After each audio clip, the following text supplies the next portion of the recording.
Part II chapter, I so he lay a very long while. Now and then he seemed to wake up, and at such moments he noticed that it was far into the night, but it did not occur to him to get up. At last he noticed that it was beginning to get light. He was lying on his back, still dazed from his recent oblivion. Fearful, despairing cries rose shrilly from the street, sounds which he heard every night, indeed, under his window after 2 o'clock. They woke him up now. Ah, the drunken men are coming out of the taverns, he thought. It's past 2 o'clock, and at once he leaped up, as though someone had pulled him from the sofa. What? Past 2 o'clock? He sat down on the sofa and instantly recollected everything. All at once, in one flash, he recollected everything. For the first moment he thought he was going mad. A dreadful chill came over him, but the chill was from the fever that had begun long before in his sleep. Now he was suddenly taken with violent shivering, so that his teeth chattered and all his limbs were shaking. He opened the door and began listening. Everything in the house was asleep. With amazement, he gazed at himself and everything in the room around him, wondering how he could have come in the night before without fastening the door, and have flung himself on the sofa without undressing, without even taking his hat off. It had fallen off and was lying on the floor near his pillow. If anyone had come in, what would he have thought? That I'm drunk, but... He rushed to the window. There was light enough, and he began hurriedly looking himself all over from head to foot. All his clothes. Were there no traces? But there was no doing it like that. Shivering with cold, he began taking off everything and looking over again. He turned everything over to the last threads and rags, and mistrusting himself, went through his search 3 times. But there seemed to be nothing, no trace, except in one place, where some thick drops of congealed blood were clinging to the frayed edge of his trousers. He picked up a big clasp knife and cut off the frayed threads. There seemed to be nothing more. Suddenly, he remembered that the purse and the things he had taken out of the old woman's box were still in his pockets. He had not thought till then of taking them out and hiding them. He had not even thought of them while he was examining his clothes. What next? Instantly, he rushed to take them out and fling them on the table. When he had pulled out everything and turned the pocket inside out to be sure there was nothing left, he carried the whole heap to the corner. The paper had come off the bottom of the wall and hung there in tatters.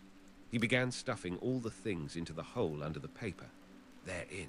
All out of sight, and the purse too, he thought gleefully, getting up and gazing blankly at the hole which bulged out more than ever.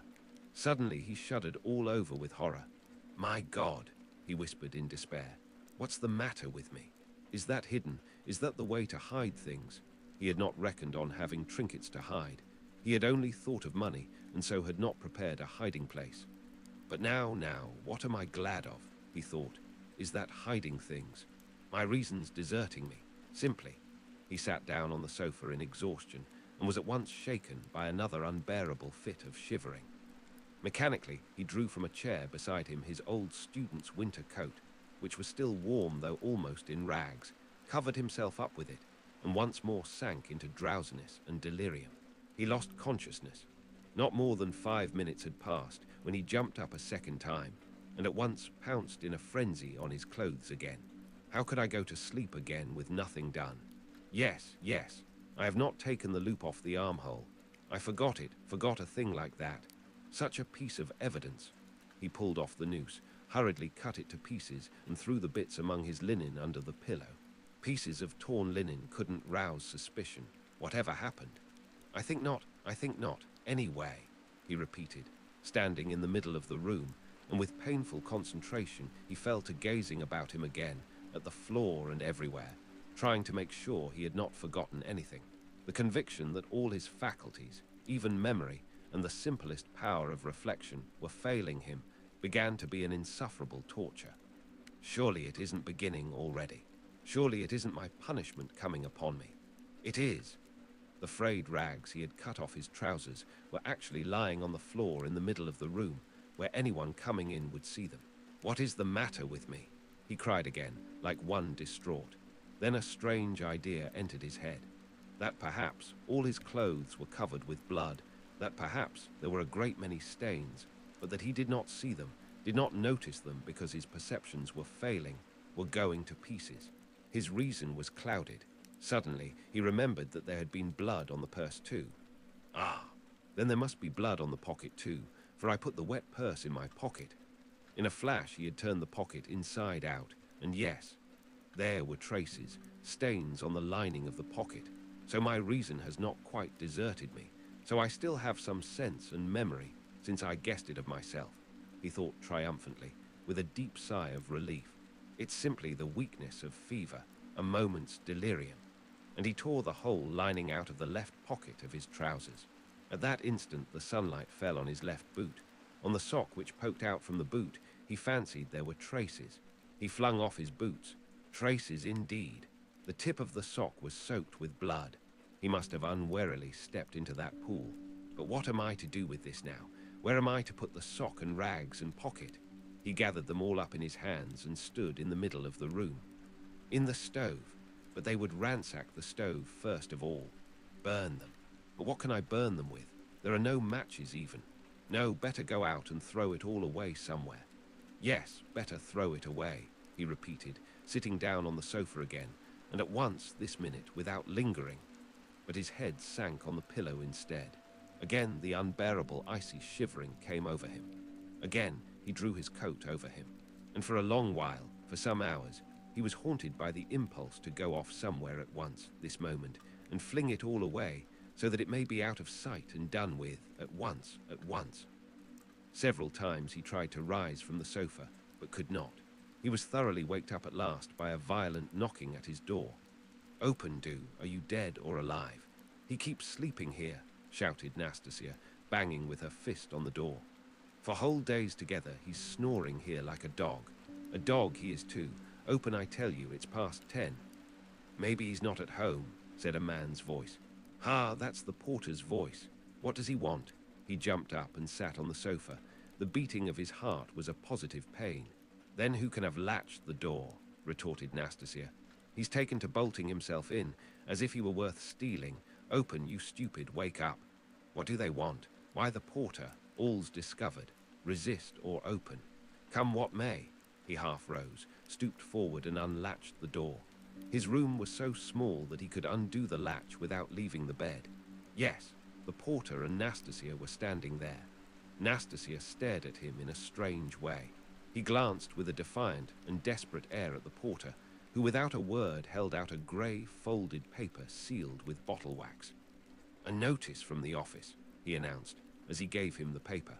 "From what office?" "A summons to the police office, of course. You know which office." "To the police? What for?" "How can I tell? You're sent for, so you go."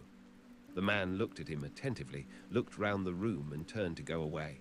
"He's downright ill," observed Nastasia, not taking her eyes off him. The porter turned his head for a moment. "He's been in a fever since yesterday," she added. Raskolnikov made no response and held the paper in his hands without opening it. "Don't you get up then," Nastasia went on compassionately, seeing that he was letting his feet down from the sofa. "You're ill, and so don't go. There's no such hurry. What have you got there?" He looked. In his right hand, he held the shreds he had cut from his trousers, the sock, and the rags of the pocket. So he had been asleep with them in his hand. Afterwards, reflecting upon it, he remembered that half waking up in his fever, he had grasped all this tightly in his hand, and so fallen asleep again. "Look at the rags he's collected and sleeps with them, as though he has got hold of a treasure." And Nastasia went off into her hysterical giggle. Instantly, he thrust them all under his great coat and fixed his eyes intently upon her. Far as he was from being capable of rational reflection at that moment, he felt that no one would behave like that with a person who was going to be arrested. "But the police. You'd better have some tea." "Yes, I'll bring it, there's some left." "No, I'm going. I'll go at once," he muttered, getting onto his feet. "Why, you'll never get downstairs." "Yes, I'll go. As you please." She followed the porter out. At once he rushed to the light, to examine the sock and the rags. There are stains, but not very noticeable, all covered with dirt, and rubbed and already discolored. No one who had no suspicion could distinguish anything. Nastasia from a distance could not have noticed, thank God. Then, with a tremor, he broke the seal of the notice and began reading. He was a long while reading, before he understood. It was an ordinary summons from the district police station to appear that day at 9:30 at the office of the district superintendent. But when has such a thing happened? I never have anything to do with the police. And why just today? He thought in agonizing bewilderment. Good God, only get it over soon. He was flinging himself on his knees to pray, but broke into laughter, not at the idea of prayer, but at himself. He began hurriedly dressing. If I'm lost, I am lost, I don't care. Shall I put the sock on? He suddenly wondered. It will get dustier still, and the traces will be gone. But no sooner had he put it on than he pulled it off again in loathing and horror. He pulled it off, but reflecting that he had no other socks, he picked it up and put it on again. And again he laughed. That's all conventional, that's all relative, merely a way of looking at it, he thought in a flash, but only on the top surface of his mind while he was shuddering all over. There, I've got it on. I have finished by getting it on. But his laughter was quickly followed by despair. No, it's too much for me, he thought. His legs shook. From fear, he muttered. His head swam and ached with fever. It's a trick.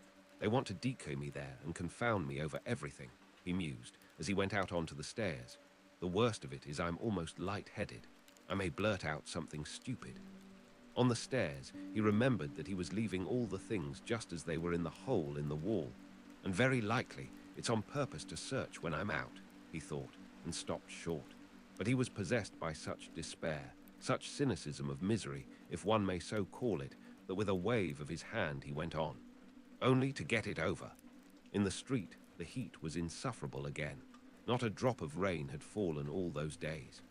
Again dust, bricks and mortar, again the stench from the shops and pothouses, again the drunken men, the Finnish peddlers and half-broken down cabs. The sun shone straight in his eyes, so that it hurt him to look out of them, and he felt his head going round, as a man in a fever is apt to feel when he comes out into the street on a bright, sunny day. When he reached the turning into the street, in an agony of trepidation he looked down it, at the house, and at once averted his eyes. If they question me, perhaps I'll simply tell, he thought, as he drew near the police station. The police station was about a quarter of a mile off. It had lately been moved to new rooms on the 4th floor of a new house. He had been once for a moment in the old office, but long ago. Turning in at the gateway, he saw on the right a flight of stairs, which a peasant was mounting with a book in his hand. A house porter, no doubt. So then, the office is here, and he began ascending the stairs on the chance. He did not want to ask questions of anyone. I'll go in, fall on my knees, and confess everything, he thought, as he reached the 4th floor. The staircase was steep, narrow, and all sloppy with dirty water. The kitchens of the flats opened onto the stairs and stood open almost the whole day, so there was a fearful smell and heat. The staircase was crowded with porters going up and down with their books under their arms, policemen, and persons of all sorts and both sexes. The door of the office, too, stood wide open. Peasants stood waiting within. There, too, the heat was stifling, and there was a sickening smell of fresh paint and stale oil from the newly decorated rooms.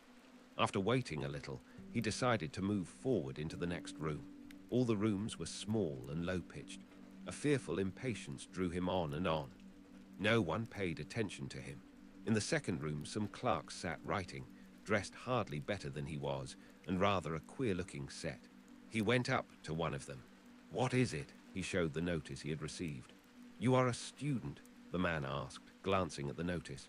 "Yes, formerly a student." The clerk looked at him, but without the slightest interest. He was a particularly unkempt person, with the look of a fixed idea in his eye. There will be no getting anything out of him, because he has no interest in anything, thought Raskolnikov. "Go in there to the head clerk," said the clerk, pointing towards the furthest room. He went into that room, the 4th in order. It was a small room and packed full of people, rather better dressed than in the outer rooms. Among them were 2 ladies. One, poorly dressed in mourning, sat at the table opposite the chief clerk, writing something at his dictation. The other, a very stout, buxom woman with a purplish-red, blotchy face, excessively smartly dressed with a brooch on her bosom as big as a saucer, was standing on one side, apparently waiting for something. Raskolnikov thrust his notice upon the head clerk. The latter glanced at it, said, Wait a minute, and went on attending to the lady in mourning. He breathed more freely.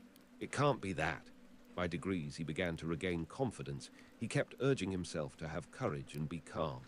Some foolishness, some trifling carelessness, and I may betray myself. HM. It's a pity there's no air here, he added. It's stifling. It makes one's head dizzier than ever. And one's mind, too. He was conscious of a terrible inner turmoil. He was afraid of losing his self-control. He tried to catch at something and fix his mind on it, something quite irrelevant, but he could not succeed in this at all. Yet the head clerk greatly interested him. He kept hoping to see through him and guess something from his face. He was a very young man, about 22, with a dark, mobile face that looked older than his years. He was fashionably dressed and foppish, with his hair parted in the middle, well combed and pomaded, and wore a number of rings on his well-scrubbed fingers and a gold chain on his waistcoat. He said a couple of words in French to a foreigner who was in the room and said them fairly correctly. "Luisa Ivanovna, you can sit down," he said casually to the gaily dressed, purple-faced lady who was still standing as though not venturing to sit down, though there was a chair beside her. "Ich dank," said the latter, and softly, with a rustle of silk, she sank into the chair. Her light blue dress trimmed with white lace floated about the table like an air balloon and filled almost half the room. She smelt of scent, but she was obviously embarrassed at filling half the room and smelling so strongly of scent. And though her smile was impudent as well as cringing, it betrayed evident uneasiness. The lady in mourning had done at last and got up. All at once, with some noise, an officer walked in very jauntily, with a peculiar swing of his shoulders at each step. He tossed his cockaded cap on the table and sat down in an easy chair. The small lady positively skipped from her seat on seeing him and fell to curtsying in a sort of ecstasy. But the officer took not the smallest notice of her, and she did not venture to sit down again in his presence. He was the assistant superintendent. He had a reddish moustache that stood out horizontally on each side of his face, and extremely small features, expressive of nothing much except a certain insolence. He looked askance and rather indignantly at Raskolnikov.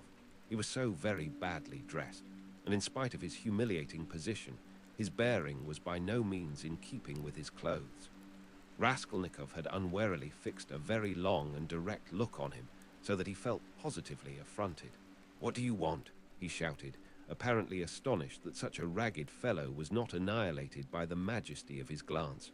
"I was summoned by a notice," Raskolnikov faltered, "for the recovery of money due from the student." The head clerk interfered hurriedly, tearing himself from his papers. "Here," and he flung Raskolnikov a document and pointed out the place. "Read that. Money." What money, thought Raskolnikov. But then, it's certainly not that. And he trembled with joy.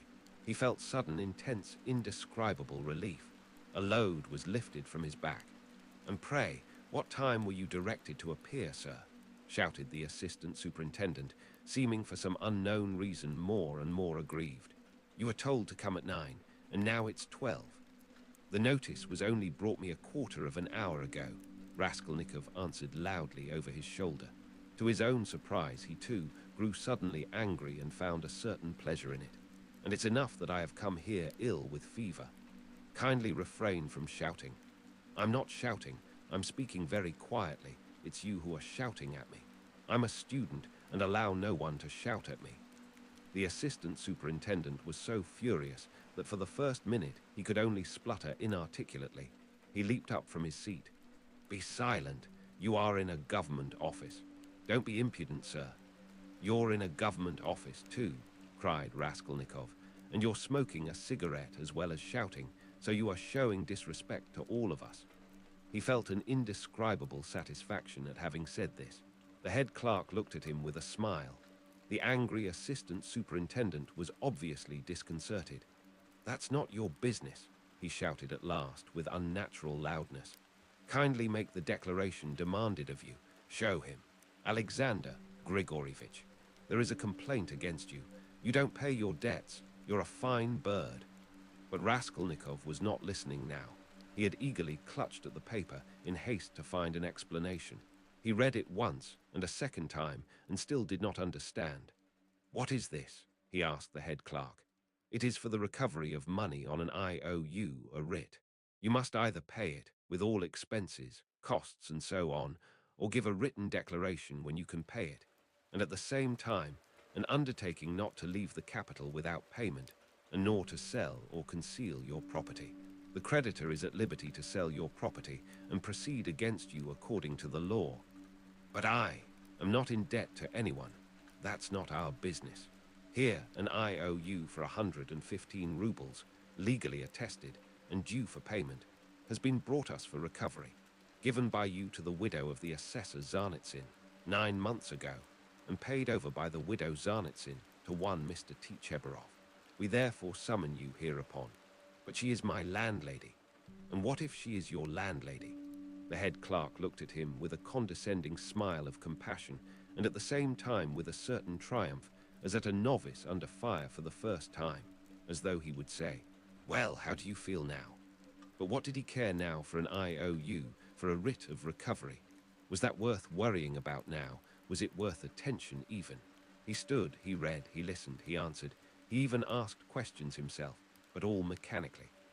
The triumphant sense of security, of deliverance from overwhelming danger, that was what filled his whole soul that moment, without thought for the future, without analysis, without suppositions or surmises, without doubts, and without questioning. It was an instant of full, direct, purely instinctive joy. But at that very moment, something like a thunderstorm took place in the office. The assistant superintendent, still shaken by Raskolnikov's disrespect, still fuming and obviously anxious to keep up his wounded dignity, pounced on the unfortunate smart lady, who had been gazing at him ever since he came in with an exceedingly silly smile. "You shameful hussy," he shouted suddenly at the top of his voice. The lady in mourning had left the office. "What was going on at your house last night? A disgrace again. You're a scandal to the whole street. Fighting and drinking again. Do you want the house of correction? Why, I have warned you 10 times over that I would not let you off the 11th. And here you are again, you." The paper fell out of Raskolnikov's hands, and he looked wildly at the smart lady who was so unceremoniously treated. But he soon saw what it meant, and at once began to find positive amusement in the scandal. He listened with pleasure, so that he longed to laugh and laugh. All his nerves were on edge. "Ilya Petrovitch," the head clerk was beginning anxiously, but stopped short, for he knew from experience that the enraged assistant could not be stopped except by force. As for the smart lady, at first she positively trembled before the storm. But strange to say, the more numerous and violent the terms of abuse became, the more amiable she looked, and the more seductive the smiles she lavished on the terrible assistant. She moved uneasily and curtsied incessantly, waiting impatiently for a chance of putting in her word. And at last she found it. "There was no sort of noise or fighting in my house, Mr. Captain," she pattered all at once, like peas dropping, speaking Russian confidently, though with a strong German accent. "And no sort of scandal, and his honor came drunk. And it's the whole truth I am telling, Mr. Captain, and I am not to blame. Mine is an honorable house, Mr. Captain, and honorable behavior, Mr. Captain, and I always dislike any scandal myself." But he came quite tipsy and asked for 3 bottles again, and then he lifted up one leg and began playing the pianoforte with one foot, and that is not at all right in an honorable house.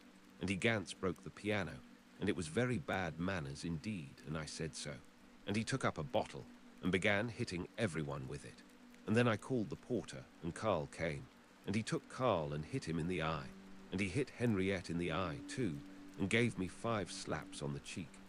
And it was so ungentlemanly in an honorable house, Mr. Captain, and I screamed.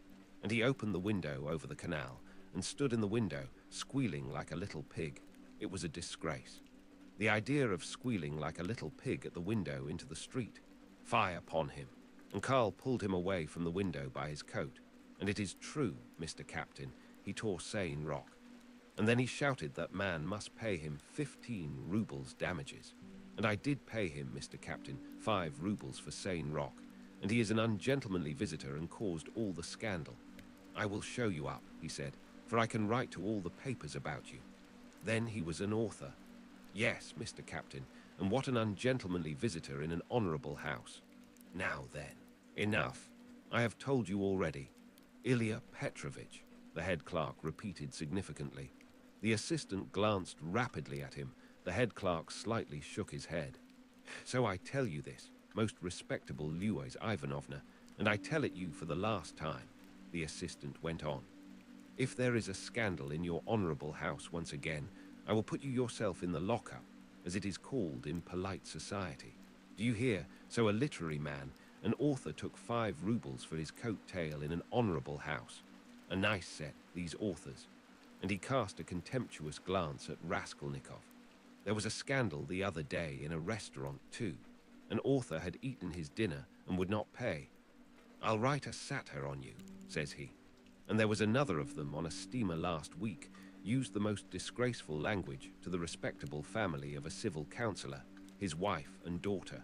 And there was one of them turned out of a confectioner's shop the other day. They are like that, authors, literary men, students, town criers.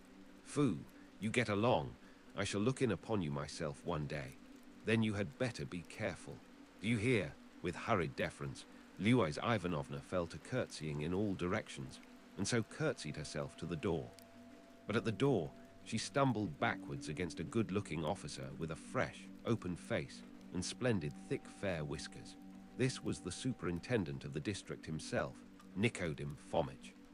Luise Ivanovna made haste to curtsy almost to the ground, and with mincing little steps, she fluttered out of the office. Again thunder and lightning, a hurricane, said Nikodim Fomitch to Ilya Petrovich in a civil and friendly tone. You are aroused again, you are fuming again. I heard it on the stairs. Well, what then? Ilya Petrovich drawled with gentlemanly nonchalance, and he walked with some papers to another table, with a jaunty swing of his shoulders at each step. Here, if you will kindly look. An author or a student has been one at least, does not pay his debts, has given an IOU, won't clear out of his room, and complaints are constantly being lodged against him. And here he has been pleased to make a protest against my smoking in his presence. He behaves like a cad himself, and just look at him, please. Here's the gentleman, and very attractive he is. Poverty is not a vice, my friend, but we know you go off like powder. You can't bear a slight. I dare say you took offense at something and went too far yourself, continued Nikodim Fomitch, turning affably to Raskolnikov. But you were wrong there. He is a capital fellow, I assure you, but explosive, explosive. He gets hot, fires up, boils over, and no stopping him. And then it's all over. And at the bottom, he's a heart of gold. His nickname in the regiment was the Explosive Lieutenant.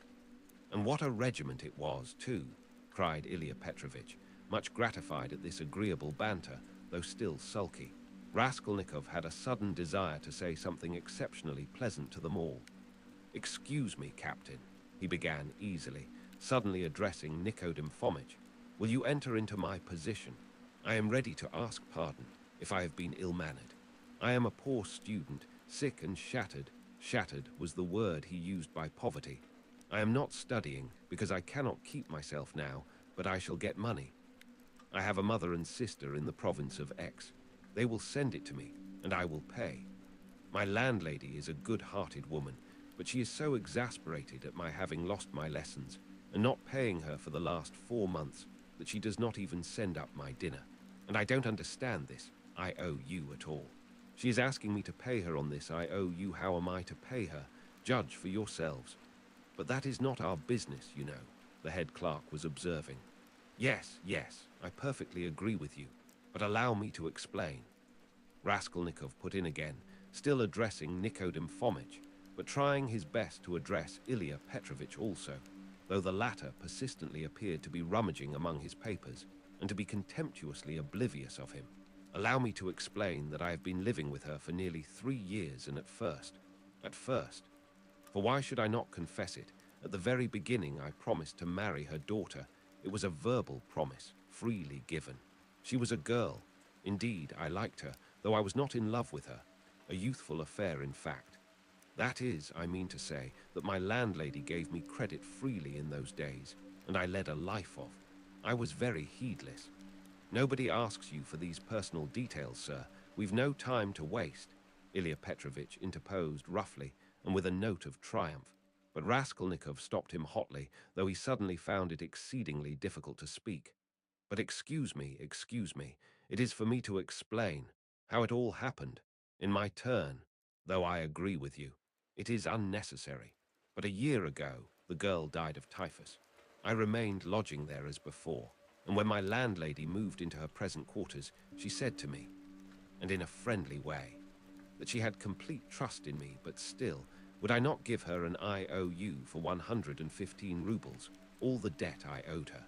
She said if only I gave her that, she would trust me again as much as I liked, and that she would never, those were her own words, make use of that IOU till I could pay of myself.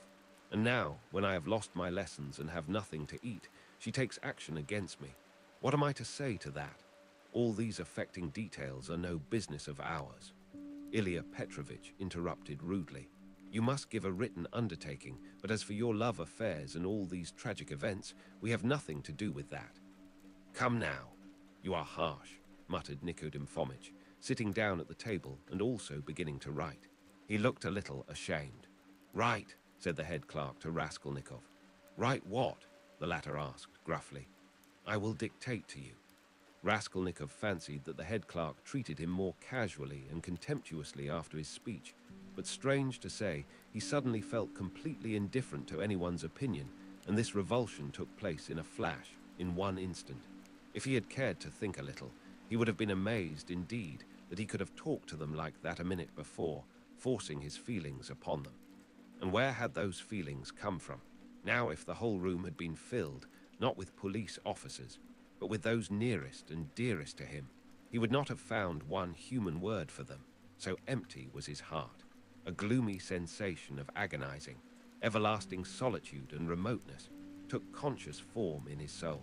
It was not the meanness of his sentimental effusions before Ilya Petrovitch, nor the meanness of the latter's triumph over him that had caused this sudden revulsion in his heart. Oh, what had he to do now with his own baseness, with all these petty vanities, officers, German women, debts, police offices? If he had been sentenced to be burnt at that moment, he would not have stirred, would hardly have heard the sentence to the end. Something was happening to him entirely new, sudden and unknown. It was not that he understood, but he felt clearly with all the intensity of sensation that he could never more appeal to these people in the police office with sentimental effusions like his recent outburst, or with anything whatever, and that if they had been his own brothers and sisters and not police officers, it would have been utterly out of the question to appeal to them in any circumstance of life.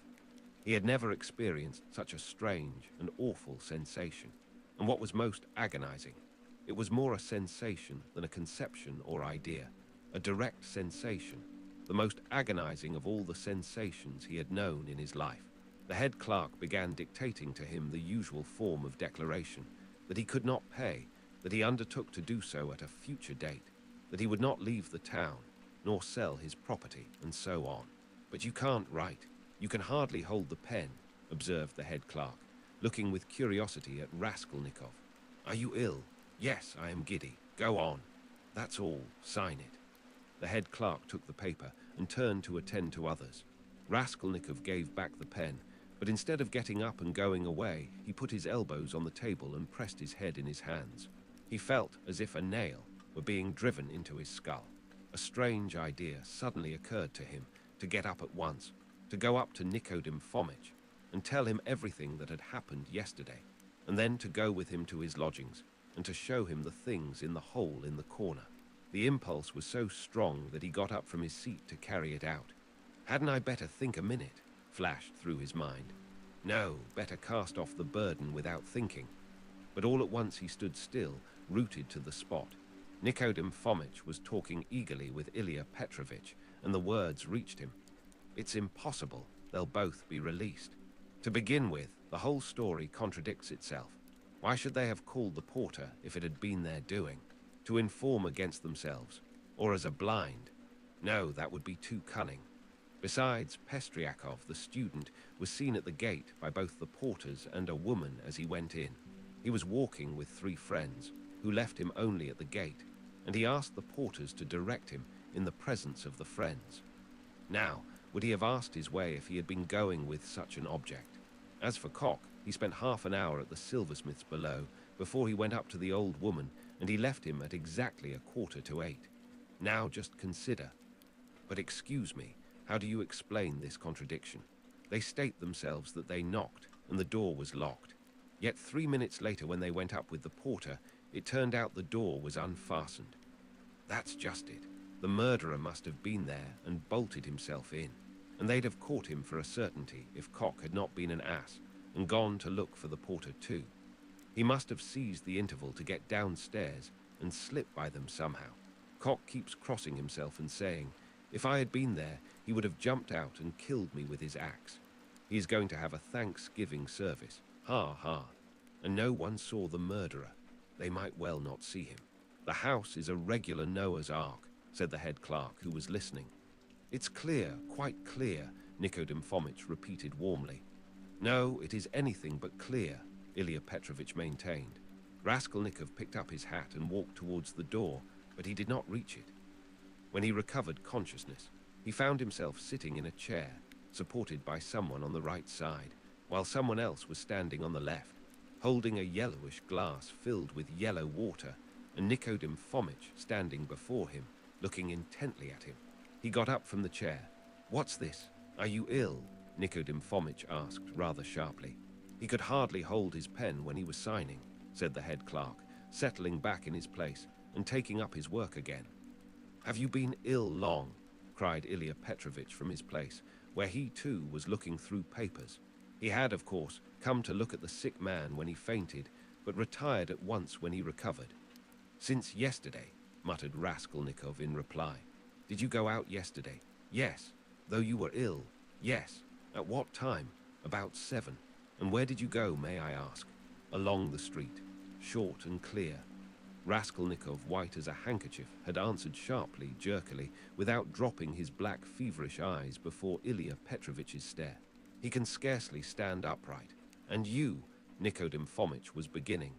No matter, Ilya Petrovitch pronounced rather peculiarly. Nikodem Fomitch would have made some further protest, but glancing at the head clerk, who was looking very hard at him, he did not speak. There was a sudden silence. It was strange. Very well, then, concluded Ilya Petrovitch. We will not detain you. Raskolnikov went out. He caught the sound of eager conversation on his departure, and above the rest rose the questioning voice of Nikodem Fomitch. In the street, his faintness passed off completely. A search, there will be a search at once, he repeated to himself, hurrying home. The brutes, they suspect. His former terror mastered him completely again.